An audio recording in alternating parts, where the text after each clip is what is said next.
Keith. Speaking of the Yankees, they signed Max Fried to an 8-year, $218 million deal. They now have Garrett Cole, Max Fried, and Carlos Rodon as their top three. Do they have the best top three starters in baseball right now?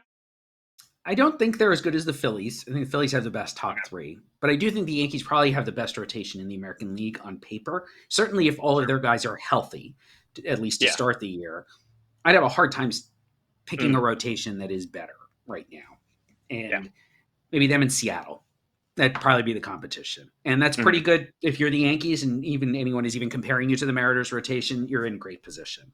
I even said in my write up of the free deal on the Athletic that it could free the Yankees up to potentially trade a starter. Maybe Nestor Cortez, who's got 1 year left to free agency. If he's healthy, maybe they flip him for a position player who's got 1 year left to free agency, where it's just sort of, hey, we've got too much of this, you got too much of that.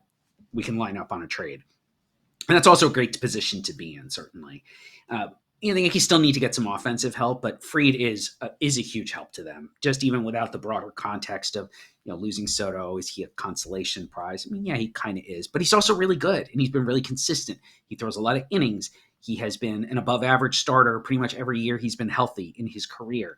He isn't a guy who relies a ton on velocity, which one you would like to think maybe helps him stay healthy, and two, those guys tend to age a little bit better. So if you're giving him 8 years, and I mean, I tend to think of this as more 5, 6 years. They've spread it out just for luxury tax purposes, but that hammer curveball is probably going to be there for him for a long time. And he's got a real 5+ pitch mix, not all pluses, but more 5 or more pitches, and really knows how to pitch, throws a lot of strikes. I mean, he just kind of does a little bit of everything you want in a starter and has pitched an above average level for a long time. So I think it's a great signing. Good for him to get that money, but also he really helps the Yankees, especially dealing with the loss of Soto.